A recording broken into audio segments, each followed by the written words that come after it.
El arqueólogo Randy White se encuentra a gran profundidad bajo una montaña en Francia, buscando un momento especial de la evolución. Una época envuelta en el misterio en la que, sin que hubiera apenas cambios físicos, los humanos empezaron a comportarse como no lo habían hecho nunca. Quiere averiguar cómo se convirtieron nuestros antepasados en verdaderos humanos. Da miedo estar en estas cuevas. Son frías, oscuras, húmedas, lugares asfixiantes y peligrosos. Cuando desciendes 1 o 2 kilómetros bajo tierra y encuentras restos de pinturas y cosas así, lo que estás viviendo es algo mucho más profundo que una simple exploración interesante. Quizá esta cueva esté conectada con nuestro yacimiento, con lo que, si hubiera pinturas, pasarían a ser las pinturas rupestres más antiguas del planeta. Es posible que un día Randy White haga un descubrimiento tan asombroso como el que se hizo en 1994, cuando se encontraron cavernas subterráneas adornadas con más de 300 imágenes, algunas de ellas de 34.000 años de antigüedad. Las obras de arte rupestre más antiguas que se conocen. Pero encontrar arte rupestre no es el único objetivo. Lo que está investigando White es más importante. ¿Cómo nació la mente humana? Donde en un tiempo los humanos habían mirado una pared desnuda y solo habían visto roca, de repente otros veían asombrosas posibilidades. Y con el arte llegó la tecnología humana, la comunicación humana, la cultura humana. La cuestión es, ¿qué ocurrió para que esto fuera posible? ¿Cómo pudo ser que una especie abriera su mente e irrumpiera en un nuevo universo? ¿Cómo fue que nuestros antepasados humanos desarrollaron una forma totalmente nueva de verse a sí mismos? Y con el tiempo, transformaron el planeta.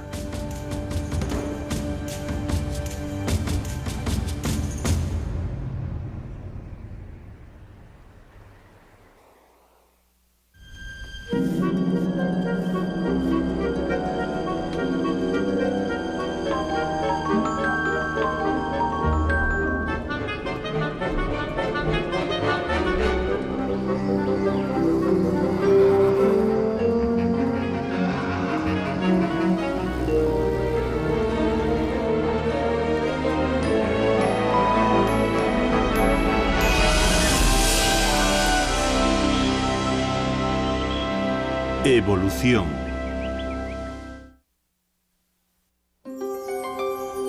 El Big Bang de la mente.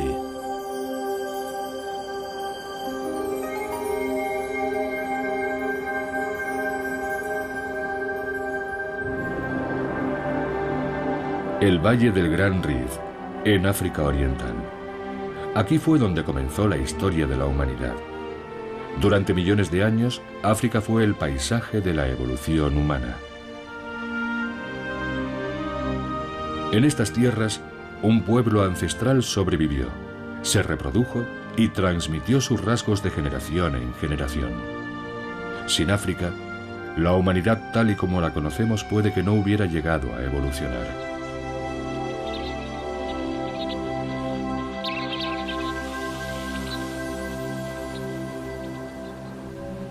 En esta región habitaron en el pasado lejano homínidos que aún no eran verdaderamente humanos. Ahora es un lugar al que vienen los científicos para comprender cómo vivían aquellos seres y qué pensaban hace más de 1 millón de años. Cada año, poco después de la temporada de las lluvias, Rick Potts viene con su equipo a buscar en estas desérticas tierras herramientas de piedra y fósiles. Potts cree que en un tiempo este lugar fue una fábrica de herramientas. Hay que tener los ojos bien entrenados para encontrar ese primer fragmento de fósil o esa lasca de una herramienta de piedra que nos dice que hubo homínidos aquí mismo, en este lugar. Así supe que estábamos muy cerca de un asentamiento muy antiguo, de casi 1 millón de años de antigüedad, que había dado previamente muchos fósiles de huesos y herramientas de piedra. Vale. Resultó que era un hacha de mano, una de esas herramientas de piedra que hacían nuestros antepasados hace mucho tiempo, cientos de miles de años. Bien. Estos homínidos traían estas piedras de las tierras altas e iban dando golpes a los bordes, desconchándolos y dando forma a la herramienta, y podían agarrarla con la mano, así. La utilizaban para excavar o para sacar lascas que podían utilizar para descuartizar animales. En cierto sentido, esta es la navaja suiza del Paleolítico. Aquí, estos pueblos del Paleolítico o Antigua Edad de Piedra construyeron varios tipos de instrumentos simples repetidamente durante casi 1 millón de años. De hecho, su mente estaba orientada hacia la supervivencia. Tenían la habilidad de construir estas herramientas, lo que para ellos revestía cierta complejidad. Pero el hecho de que siguieran haciéndolas indica que tenían una especie de plantilla mental, una regularidad de pensamiento por la que seguían produciendo estas herramientas una y otra vez. Lo más probable es que no hablaran entre sí, como hacemos nosotros. Y según parece les fue bien con esta sencilla herramienta. Así que utilizaron esto durante 1,5 millones de años, un periodo inmenso de tiempo si pensamos en la actualidad, cuando un programa informático no dura más de un par de años antes de que aparezca una nueva versión o se diversifique. Y con nuestra tecnología pasa lo mismo. No es como funcionaba la tecnología de estos pueblos antiguos hace 1 millón de años. A ellos les faltaba algo que tenemos nosotros, la creatividad, la capacidad de innovar, la diversidad de culturas que caracteriza a nuestra especie. En el árbol de la vida, la evolución humana comienza hace alrededor de 6 millones de años, cuando los homínidos se separaron del antepasado común que compartían con los chimpancés. Descendieron de los árboles hace unos 4 millones de años y entraron en un nuevo mundo. Hace 2,5 millones de años, con una mano modificada, perfeccionaron sus herramientas de piedra y empezaron a depender cada vez más de una dieta de carne. El tamaño de su cerebro aumentó espectacularmente.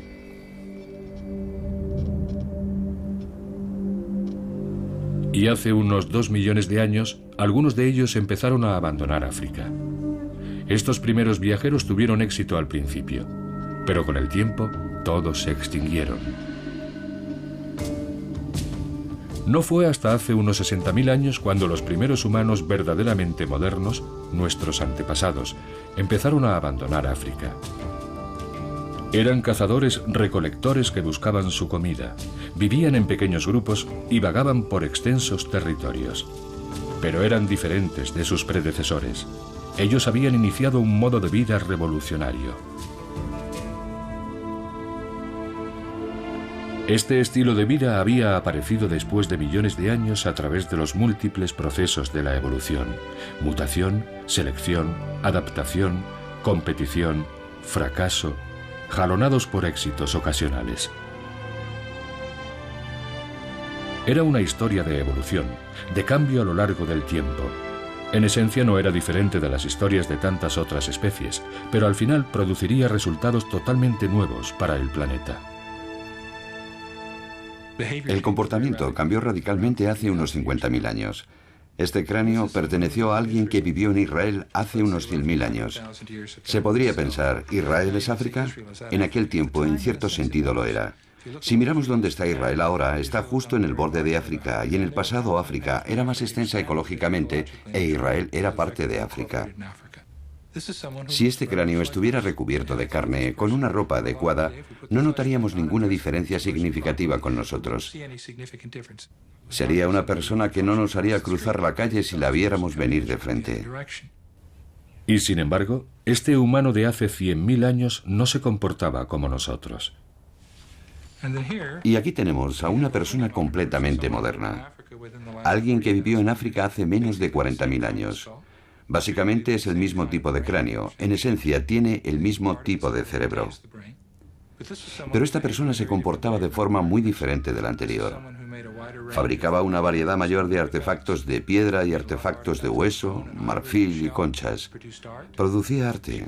Sería reconocible no solo en cuanto a su apariencia, sino en cuanto a su comportamiento como un ser humano plenamente moderno. En cierto sentido, todos somos africanos. Si cogiéramos a unos cuantos bebés humanos de Australia, Nueva Guinea, África, Europa, y los criáramos en diferentes sociedades, todos serían capaces de aprender los mismos idiomas, de aprender a contar, a utilizar ordenadores, a construir y usar herramientas. Esto indica que todas las partes específicamente humanas de nuestra inteligencia ya estaban en su sitio antes de que nuestros antepasados colonizaran los diferentes continentes. Después de abandonar África hace unos 60.000 años, esta especie ya plenamente moderna se dirigió hacia el este, a Asia, llegando incluso a Australia. Otros siguieron la costa del Mediterráneo hacia el norte y se dispersaron por las montañas, dejando a su paso pruebas de que su mente era única. Aquí, en Turquía, Mary Steiner y Steve Kuhn han estado excavando un lugar donde vivieron algunos de estos primeros inmigrantes. Es una cueva llamada Uchasla, una de las viviendas más antiguas de hombres modernos que se conoce. Ahora mismo estamos en el fondo de la cueva y sabemos que había diferentes actividades que tenían lugar en esta parte de la vivienda. A un nivel un poco superior del que estamos excavando, como aquí, había una estructura, una especie de pared de piedra que delimitaba lo que creemos que era una especie de dormitorio. Un poco más abajo, lo que se ve es esta forma triangular, que es en esencia un cono de desperdicios, así que esto era un basurero. Tenemos este material blanco, que son cenizas, y este sedimento amarillento y ceniciento. Cada punto blanco es un hueso o un artefacto. Esto está repleto de materiales, es un basurero. Puede sonar poco romántico, pero para un arqueólogo es maravilloso. Porque aquí hay mucha información sobre cómo vivía la gente, qué comía, cómo fabricaba sus herramientas.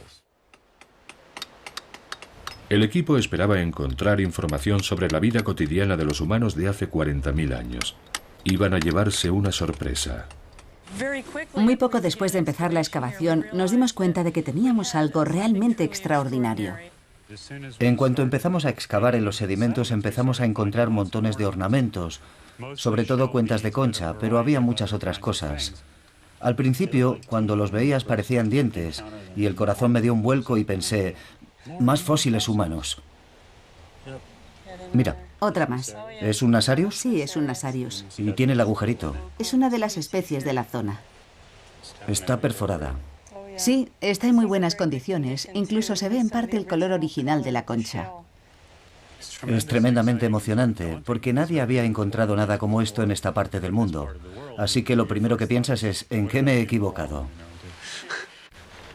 Según iban profundizando en las capas de sedimentos, empezaron a encontrar cuentas de hasta 43.000 años, lo que las convertía en las más antiguas jamás encontradas en todo el mundo. Ahora tenemos casi 1000 ornamentos. La mayoría de ellos cuentas de concha de diferentes especies, pero también cosas como una garra de una gran rapaz, a la que hicieron una muesca para hacer con ella algún tipo de colgante. Siempre seleccionan la misma especie. Este es un animal relativamente poco habitual en las playas, pero que sí se encuentra en la zona. Suelen elegir estos. También se puede ver que alguien los ha perforado artificialmente para poder colgarlos.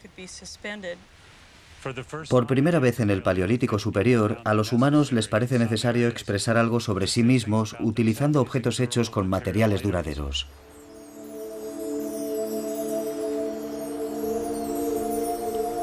Pero objetos duraderos como las cuentas no sirven para cazar, ni para recolectar, ni para protegerse.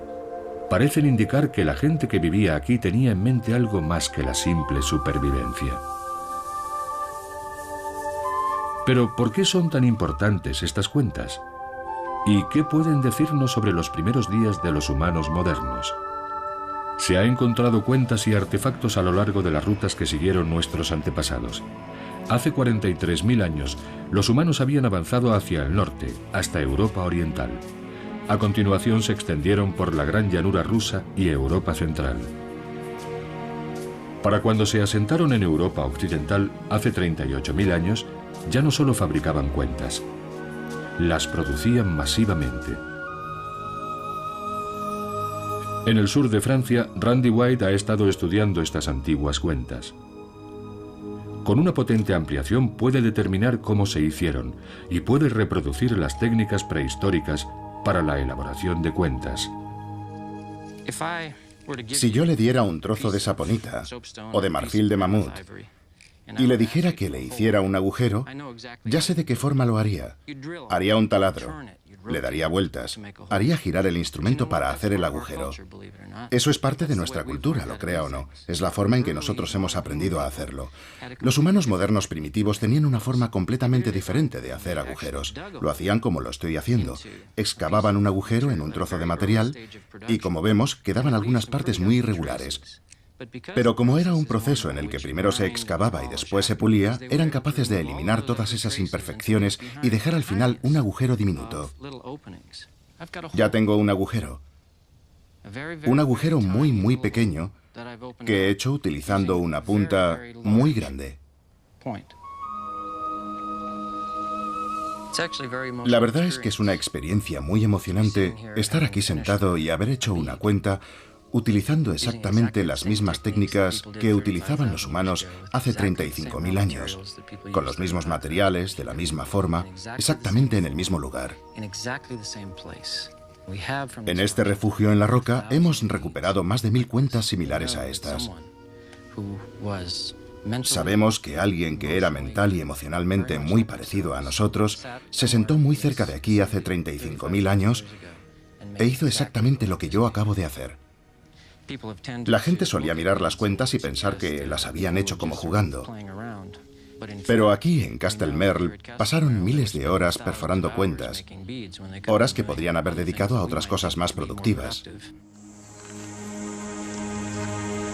Las cuentas son artefactos del Big Bang de la mente. Son prueba de nuestros primeros pasos creativos y culturales, testimonio de un tiempo en que grupos de humanos empezaron a interactuar socialmente entre sí. La expresión con materiales es verdaderamente uno de los hitos de esta revolución, por así decirlo. Esto es algo realmente nuevo. Son personas creando identidades sociales que no existen en la naturaleza. Es decir, soy una mujer cromañón, he sido madre, tengo una historia particular, tengo un estatus particular dentro de mi grupo. Y cualquiera que sea miembro de ese grupo podrá verlo de un vistazo por el hecho de que lleva cierto tipo de dientes de animales, cierto tipo de cuentas, porque su ropa está decorada de cierta forma. Es una forma de expresión visual, pero está expresando relaciones sociales. Y eso es algo muy nuevo en la evolución humana. Humanos utilizando tecnologías al servicio de su identidad social. Eso era algo trascendental.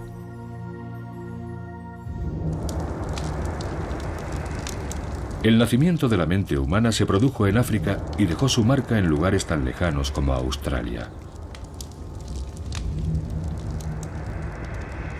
Pero donde la evidencia es más abundante es en Europa. Fue aquí donde estos humanos encontraron a otra especie de homínidos, una especie casi idéntica a ellos, pero no del todo. Y fue esta sutil diferencia la que influyó en los supervivientes. Llamamos a estos antiguos europeos neandertales. Comparados con nosotros, eran enormes. Encontrarse cara a cara con un neandertal debía de ser una experiencia impresionante. Tenían una masa corporal muy grande, unos 200 kilos de músculos y huesos en el caso de un macho. La cara se proyecta hacia adelante en la zona media, casi no tiene mejillas, y el mentón y la frente retroceden. Y en el centro de esta cara tendrían una nariz ancha y prominente. Los neandertales y los humanos eran muy diferentes en la forma en que vivían, y lo que es más interesante, en la forma en que morían. En el enterramiento de la Ferrasí podemos ver el cuerpo de un neandertal macho tendido de lado en una fosa, y eso es todo. Y por ahora tenemos muy pocas evidencias de enterramientos de neandertales con algún tipo de construcción u organización compleja. Los neandertales no muestran muchos signos de vida simbólica. De hecho, no hemos encontrado ningún tipo de arte, o símbolos, o imágenes que utilizaran los neandertales. En cambio, los humanos modernos parecen haber tratado a sus muertos con extremo cuidado. En el permafrost ruso se encontró a este hombre enterrado vestido, adornado con miles de cuentas cuidadosamente trabajadas.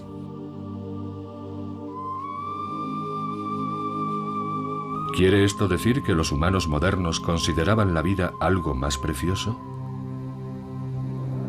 ¿Es posible que, a pesar de tener un cerebro de un tamaño similar al de los neandertales, tuviesen habilidades completamente diferentes?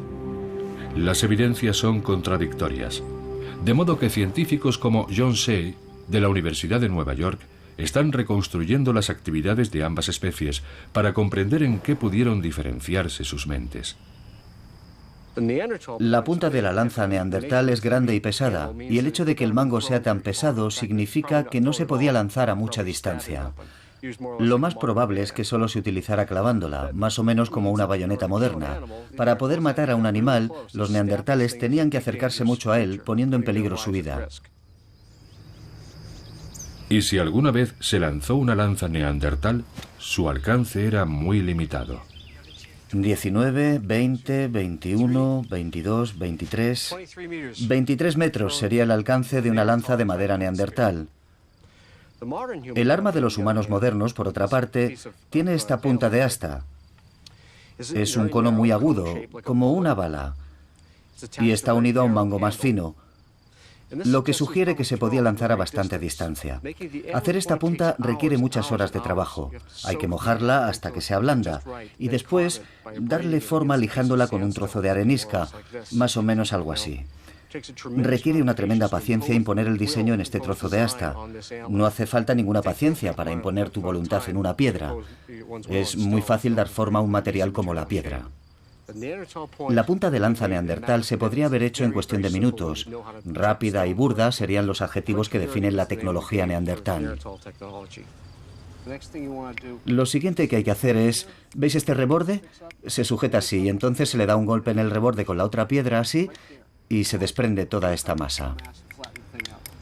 Lo que estoy haciendo al enseñar la tecnología de la piedra es intentar recrear el entorno evolutivo. Así sería como los humanos modernos transmitían estas habilidades. Un individuo mayor se sentaba con varios jóvenes a su alrededor. Así se puede compartir información. Con los neandertales no tenemos ninguna evidencia de enseñanza sistemática. Hasta hace 50.000 años siempre se hacía lo mismo una y otra vez. Y eso viene a indicarnos que no se transmitía mucha información. Probablemente todo se basaba en la imitación. Pero hace 50.000 años, cuando los humanos modernos aparecen en escena, en cada generación vemos que aparece algo nuevo. No simplemente repetir viejas técnicas, sino construir a partir de la experiencia. El conocimiento y el saber de los mayores fue para los humanos modernos una ventaja estratégica clave. Así, la tecnología podía mejorar de generación en generación. Con esta nueva invención, la azagaya, la lanza se podía arrojar a distancias todavía mayores, reduciendo aún más el riesgo para el cazador. Neandertales, 24 metros.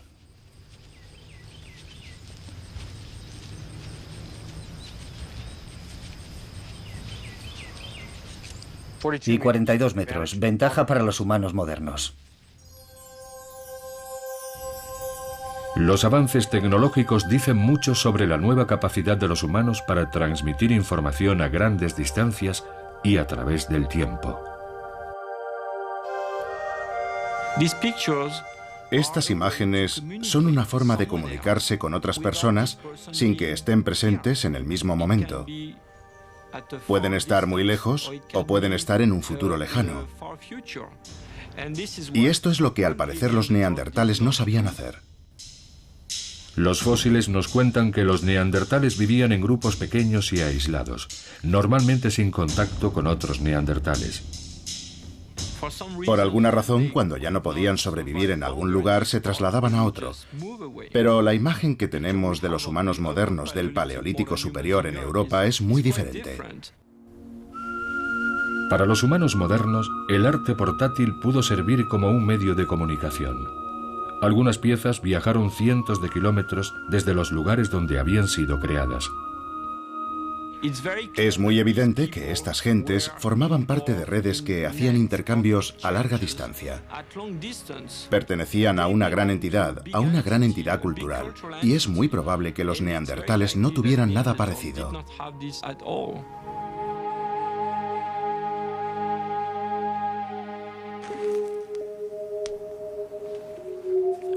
Quizá la evidencia más clara de una cultura primitiva está escondida en las profundidades de la Tierra. Aunque no podemos saber exactamente por qué los humanos pintaban en estas cavernas, ahora podemos imaginar cómo lo hacían. El arqueólogo Michel Lorblanchet ha estudiado las técnicas del arte rupestre y cree que algunas imágenes fueron realizadas con una técnica que él llama pintura escupida. La pintura escupida debió de tener un significado simbólico muy importante. Mediante la experimentación ha podido reproducir esta técnica de los primeros artistas. Mezclando pigmentos con la saliva, cree que conseguían una mezcla que fijaba los colores, de modo que se mantenían mucho tiempo después de haber desaparecido el artista. No se parece en nada a la pintura al óleo, es muy diferente.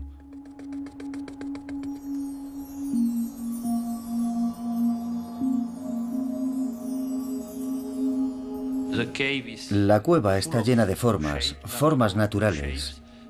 La cueva es excepcional, es muy hermosa.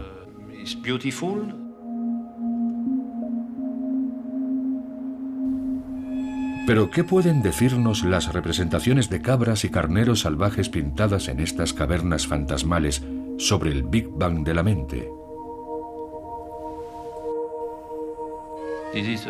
Es la primera manifestación de la imaginación humana. Los hombres modernos tienden a dejar su huella en el paisaje, en el territorio.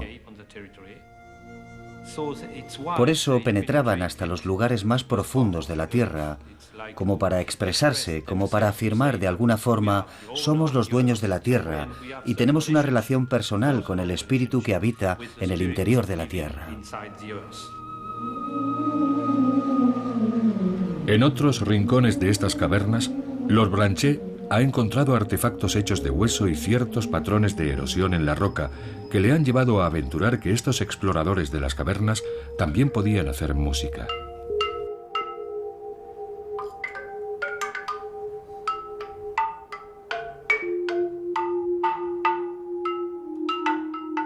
Aquí tengo la sensación de estar en una catedral, en una gran catedral, una importante.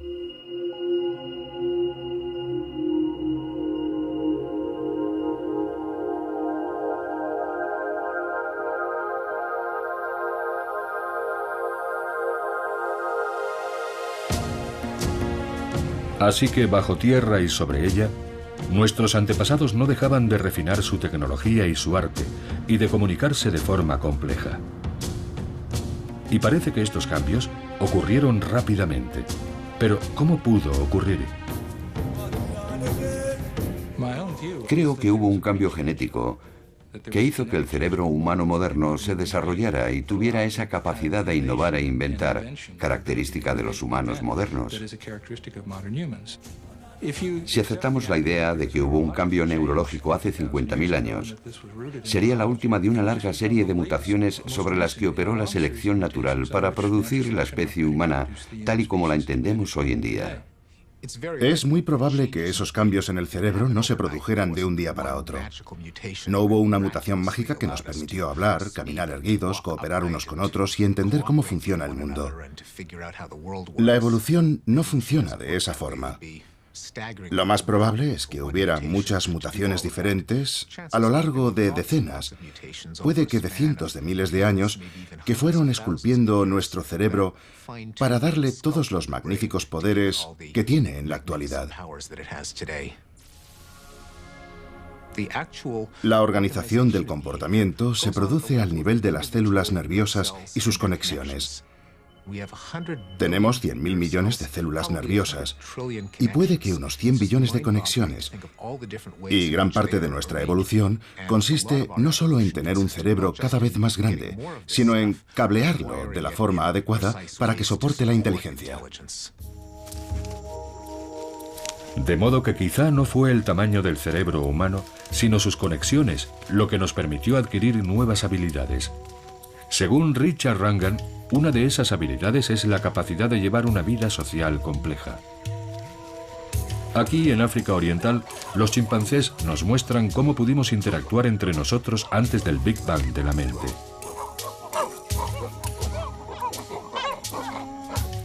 El ascenso social es el elemento fundamental en un mundo regido por los machos, pero no se consigue solo compitiendo uno contra uno. Son muy sensibles a la interacción entre ellos. Así que si tengo un amigo al que quiero impresionar, quizá lo que hago es atacar al enemigo de mi amigo. Y el enemigo de mi amigo puede que esté haciendo algo como despiojarse con uno de sus amigos.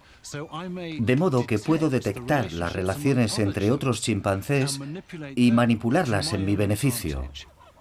Pero lo que compartimos con los chimpancés es la habilidad de ser muy sutiles en la forma en que somos capaces de comprender el significado de una interacción que vemos y que identificamos como una amenaza a nuestro estatus social.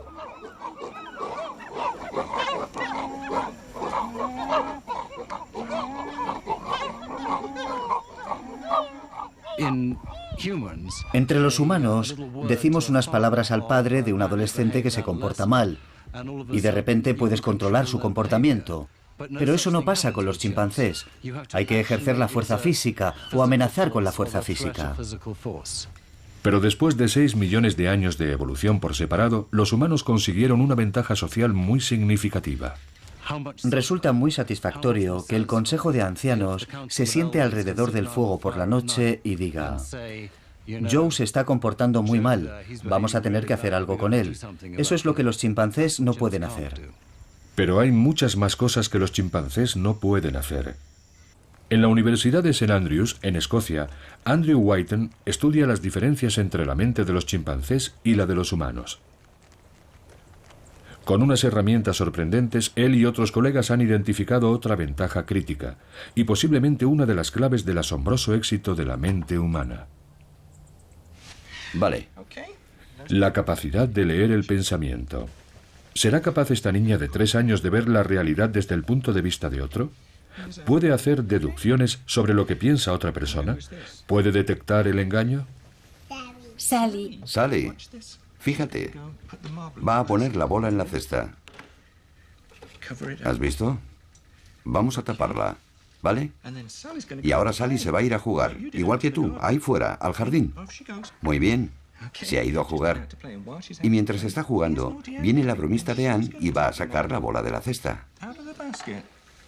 Mientras Sally no está, la tramposa de Anne esconde la bola de Sally. Eso es. Y ahora Anne va a venir aquí. ¿A dónde ha ido Sally? Se ha ido a jugar. Y aquí viene.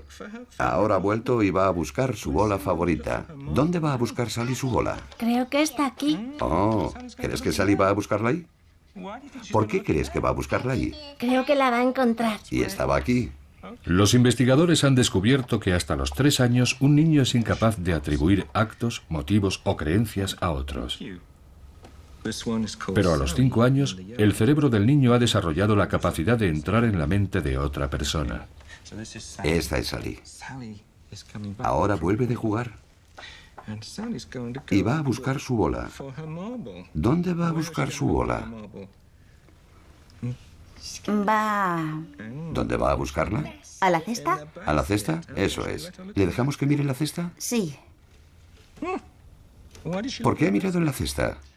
porque la bola podía estar ahí, pero no estaba. Vale, ¿y dónde está la bola? ¿Te acuerdas? Sí, ¿Quieres ayudarle? Varía de unos niños a otros. Pero en general, a los 4 años hay un momento en que emerge esa particular habilidad refinada de teorizar sobre la mente. Un niño de 3 años tendría dificultades para hacerlo, pero uno de 5 normalmente ya lo ha dominado. Y hasta ahora ningún chimpancé ha pasado la prueba de la atribución de una creencia falsa que un niño de 5 años sí pasa. Supongo que la teoría de la mente nos convierte en algo tan sublime como lo que somos, porque, por una parte, podemos sentir lo que sienten otros. Y al mismo tiempo, eso nos permite ser mucho más astutos que cualquier otra especie del planeta. En las sociedades humanas, ser socialmente competente es muy importante. Eso nos permite superar a otros y conseguir un mejor acceso a recursos, a las mejores parejas. Y en este tipo de sociedades, parece que el cerebro puede ser más importante que la fuerza. Es una fuerza evolutiva muy poderosa porque produce una especie de espiral ascendente. La complejidad social provoca una mayor inteligencia social. La inteligencia social plantea problemas más complejos a los individuos de la siguiente generación, y eso les obliga a volverse más complejos socialmente. Relaciones sociales complejas, teorías de la mente, son habilidades que asociamos con los humanos modernos. Pero, ¿cómo podríamos expresar ninguna de esas habilidades sin el lenguaje? El lenguaje nos permite revivir el pasado, reflexionar sobre el futuro, enseñar a los niños, contar secretos, manipular a grupos. Pero imaginemos un mundo sin lenguaje.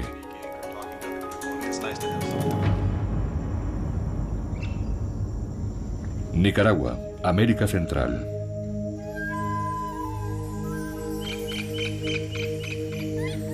Managua.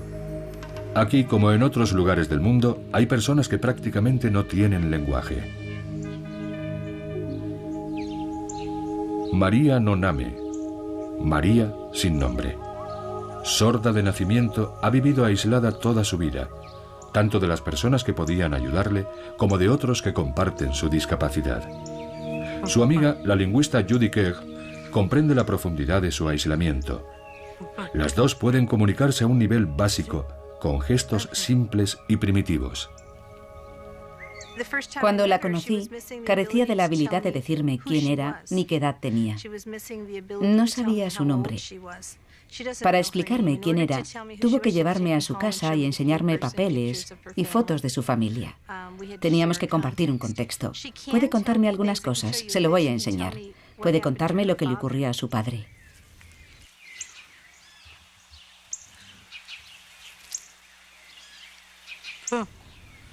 Le he preguntado sobre la muerte de su padre y me ha dicho 3. Lo que significaba 3 es que le habían disparado 3 veces. Esto lo sé porque estuve trabajando con la otra persona que sabe el lenguaje de signos y que me dijo que le habían pegado 3 tiros, y así fue como murió su padre. ¿Verdad? Sí.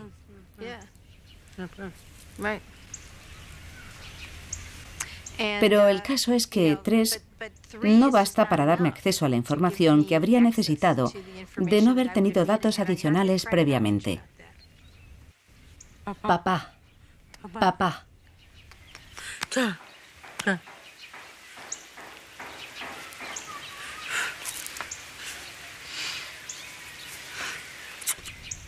Vale. Lo que está diciendo es, tuve una hija que se fue, se casó y eso fue todo. Ya no volvió. Tuve un hijo que se fue y no volví a saber de él. Y eso es todo. Estoy sola, esa es mi vida.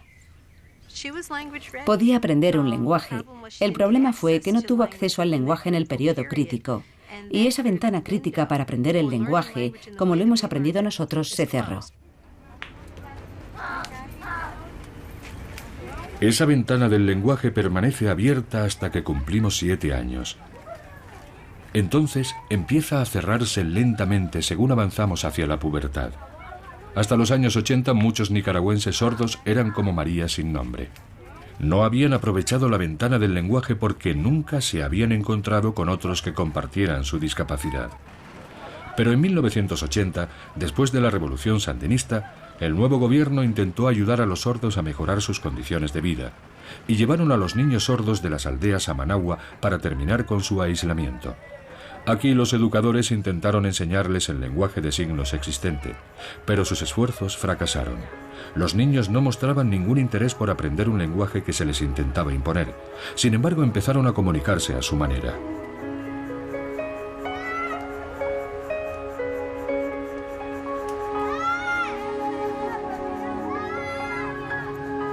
Entonces hicieron venir a Judy Kerr desde Estados Unidos para resolver el problema.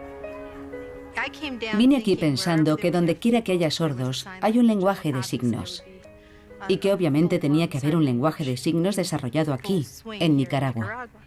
Y les dije, bueno, puedo intentar aprender su lenguaje de signos si eso es lo que queréis y ayudaros a aprenderlo. Y me dijeron, no, tienen un lenguaje de signos. Hacen gestos mímicos. Y me señalaron a un grupo de niños y me dijeron, nos gustaría saber de qué están hablando. Resultó que estaban hablando de mucho más de lo que nadie hubiera podido imaginar. Kerr había llegado a Nicaragua poco después del nacimiento de un nuevo lenguaje. El lenguaje requiere compañía. El lenguaje requiere una comunidad. El lenguaje necesita, por así decirlo, un estímulo. Y ese estímulo es no tanto una comunidad en el sentido de que tenga que haber mucha gente, pero pertenecer a una comunidad significa querer compartir información con los demás.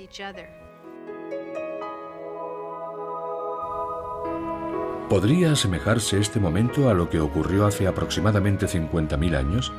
¿El punto de inflexión que desencadenó la explosión de la creatividad humana?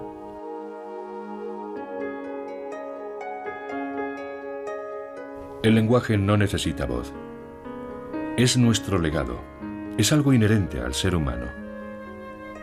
A día de hoy seguimos sin saber exactamente cuándo evolucionó el lenguaje, cuándo abrió la puerta a nuestro extraordinario éxito como especie.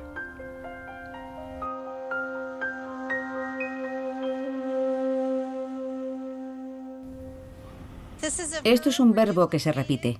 Pero el lenguaje, todos los lenguajes, dependen de unas normas estrictas, todas ellas familiares.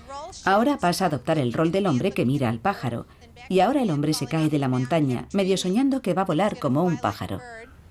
Mientras que muchas especies pueden comunicarse, incluso vocalizar, solo los lenguajes humanos se guían por reglas complejas. Cada uno de los 6.300 lenguajes de nuestro mundo las tiene.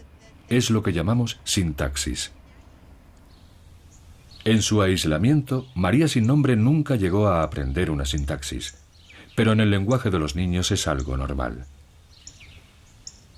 La sintaxis no es la serie de reglas que aprendiste en lengua en tercer curso y que tuviste que memorizar para hablar tu idioma correctamente. La sintaxis, o las normas que rigen el lenguaje, son algo que compartimos todos los humanos. Y eso es por el hecho de que compartimos un mismo cerebro humano. Y no son solo limitaciones, sino que nos dan la capacidad de organizar la información que nos permite construir frases que nunca han sido dichas antes, que nos permiten contar una historia, anticipar algo o mentir. Puedo comunicar simplemente por comunicar cuando tengo sintaxis. Entonces puedo utilizar un lenguaje.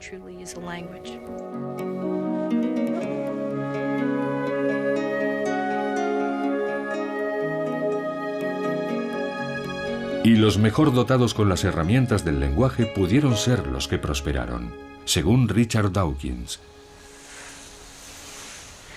No sabemos cuándo apareció el lenguaje, pero tan pronto como apareció, proporcionó un entorno en el que aquellos individuos que estaban mejor preparados genéticamente para medrar, sobrevivir y triunfar en un entorno dominado por el lenguaje, fueron los que tenían más descendencia. Y eso provocó en nuestros antepasados un aumento de la capacidad para utilizar el lenguaje.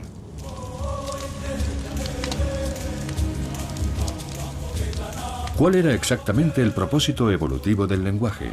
¿Era transmitir información sobre fuentes de agua, armas, qué había más allá de una montaña? ¿O es posible que tuviera otras ventajas?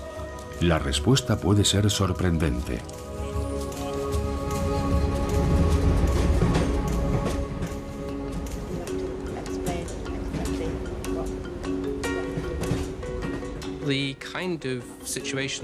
Las situaciones que buscamos para estudiar el lenguaje son las que se dan en lugares naturales, donde uno podría tener una conversación muy informal y relajada con un amigo. Así que empezamos a fijarnos en lugares como bares, trenes, cualquier sitio donde mantendríamos una conversación natural y cotidiana. Robin Dunbar es un fisgón. Escucha las conversaciones de otras personas para determinar de qué habla la gente realmente. Creo que la idea convencional de todos aquellos que trabajan sobre el lenguaje, lingüistas y demás, es que el lenguaje consiste en la transmisión de información técnicamente compleja. Es lo que yo llamo la versión de Einstein y Shakespeare del lenguaje. Y la respuesta es no, en absoluto. Si sales a la calle y empiezas a escuchar de qué habla la gente de forma cotidiana, en sus casas, en la calle, hablan de relaciones sociales. Lo que más nos sorprendió fue el tiempo que dedica la gente al cotilleo social, podríamos llamarlo. No nos esperábamos que fuese tanto tiempo. Es comprensible que el intercambio social de información sea importante en la vida de la gente, pero no esperábamos que ocupara más de 1/3 del tiempo total de conversación, y resulta que estamos en 2/3. Robin Dunbar piensa que 2/3 del tiempo que pasamos conversando los dedicamos al cotilleo. A lo largo de la evolución humana, es posible que la naturaleza haya seleccionado no solo a los más fuertes, sino a los que tenían mayores habilidades sociales. Lo que hace el lenguaje en realidad es permitirnos mantener unidos a grandes grupos. Es como abrir una ventana de oportunidad. De repente hay una gran cantidad de cosas que podemos hacer con él. Porque podemos utilizarlo para solicitar información sobre terceros, para saber lo que ha ocurrido cuando nosotros no estábamos presentes. Y el problema de todos los monos y los simios es que lo que no han visto nunca lo sabrán.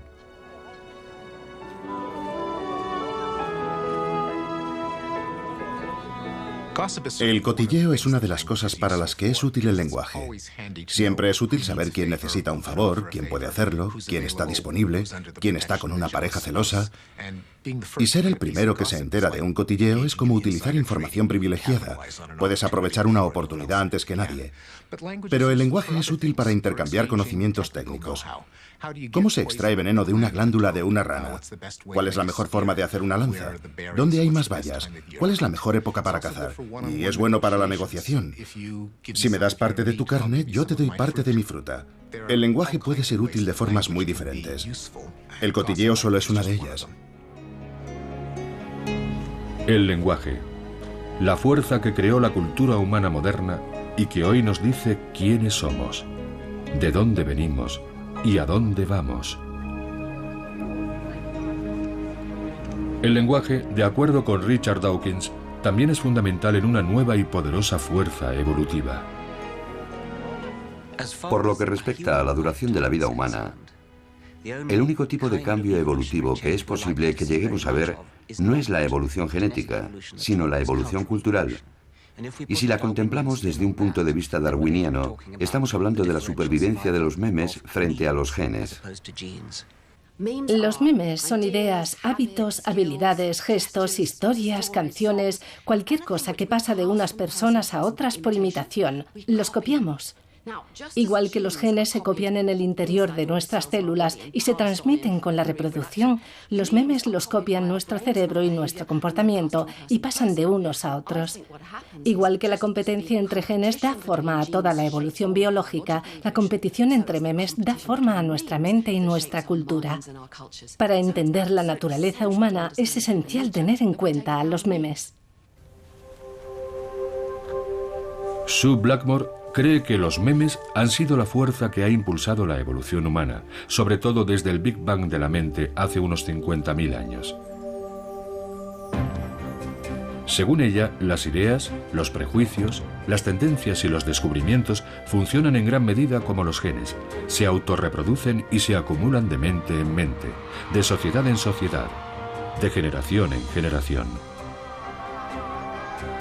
Los memes son los elementos básicos de un nuevo tipo de evolución. Si las unidades culturales se reproducen de una forma similar a la forma en que se reproducen las moléculas de ADN, tenemos la posibilidad de un tipo completamente nuevo de darwinismo. Los cambios que se han producido en la forma de vida de los humanos durante los últimos 50.000 años han tenido muy poco que ver con ningún cambio biológico de nuestro cerebro. Hoy vivimos de forma diferente, no porque tengamos un cerebro mejor, sino porque hemos ido acumulando los descubrimientos que hicieron nuestros antepasados. Y contamos con la ventaja de una inmensa historia de inventos que nos comunicamos no genéticamente, sino a través del lenguaje, a través de documentos, a través de costumbres. Los memes pueden ser más que modas pasajeras, pueden ser grandes hitos, pueden modificar el mundo, revolucionar la vida, incluso suprimir las fuerzas de la evolución biológica. Pensemos en la insulina, uno de esos memes que ya cuenta con 80 años de edad. Antes de la insulina, los diabéticos no tenían esperanzas de vivir. Se consideraba una enfermedad mortal. Probablemente yo no estaría aquí sin la insulina. Ha sido un avance enorme. A mí, como diabético, me ha permitido vivir. Jared tiene 14 años y está haciendo una excursión a pie de una semana con otros que comparten su enfermedad, la diabetes juvenil. Una actividad como esta puede no parecer nada extraordinario, pero lo es. Al hacer ejercicio, el nivel de azúcar de un diabético puede descender peligrosamente. 231. Normalmente eso es bastante alto, pero durante la marcha intentamos mantener el azúcar en sangre alto por si baja. Y es mejor estar seguros de que tenemos suficiente azúcar, porque estamos haciendo mucho ejercicio. Jared puede controlar su enfermedad gracias a un aparato que le suministra insulina en el momento en que la necesita. Esto puede parecer algo normal hoy en día. Pero antes de los años 20, una persona como Jared habría muerto en la primera infancia, sin llegar a alcanzar la edad de reproducción, y sin haber podido transmitir sus genes.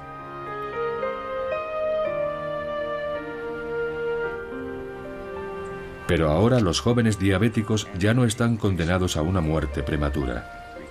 Reconectamos. La insulina, una idea que se convirtió en una cura, es otro meme que ayuda a los humanos modernos a eludir las fuerzas de la evolución. Como otros muchos avances científicos, nos brindan nuevas formas de sobrevivir. Muchas creaciones del cerebro pueden compensar deficiencias físicas y cambiar el curso de la evolución. Hace miles de años, una persona con una miopía elevada no habría tenido muchos descendientes y habría sido devorada o se habría caído por un barranco. Pero inventamos las gafas y ahora ser miope no supone ningún problema. Habrá quien pueda decir, bueno, ¿y eso no es interferir con la evolución? ¿No sería mejor dejar que los diabéticos y los miopes murieran para mejorar la calidad física de la especie? Eso va en contra de la forma en que funciona la evolución humana, y es por lo que desde hace decenas de miles de años nuestra supervivencia ha dependido de nuestros inventos, y esto es simplemente una extensión de ese proceso. Nuestra rebelión contra la evolución biológica ha adoptado muchas formas. Podemos llamarlo cultura, o memes, o evolución memética. Pero nos convierte a cada uno de nosotros en el mejor superviviente de este planeta hasta ahora. Hoy en día, yo diría que la evolución memética va cada vez más rápido y casi ha sustituido a la evolución biológica. No totalmente, porque las dos siguen yendo de la mano. Por ejemplo, el control de la natalidad, los memes de la píldora, los preservativos, todas esas cosas tienen un efecto en los genes. Cambian espectacularmente en todo el planeta. ¿Qué genes se transmiten y cuáles no? Cuanto más educadas son las personas, menos hijos tienen. Ahí están los memes luchando contra los genes. Y lo que también está pasando ahora es que los memes se han hecho de repente con un nuevo medio, Internet. Pensábamos que habíamos creado Internet para nuestro beneficio, pero en realidad, si observas cualquier oficina, ves a todo el mundo ahí sentado esclavizado por los memes. Hola, ha entrado un fax, sí, un email. Todo va muy deprisa. Yo diría que es la consecuencia inevitable del proceso evolutivo memético.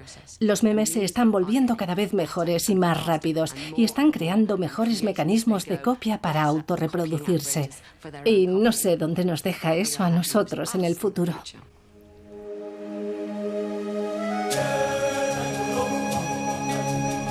Para nuestra especie, como para todas las demás, la evolución biológica ha sido el principal motor de cambio. Pero desde el nacimiento de la cultura, hace unos 50.000 años, fuerzas mucho más poderosas han tomado el control de la evolución humana. El Big Bang de la mente supuso el nacimiento de un nuevo tipo de cambio, no de los cuerpos, sino de las ideas. Para el futuro de la humanidad, la evolución puede que no sea más que lo que nosotros hagamos de ella.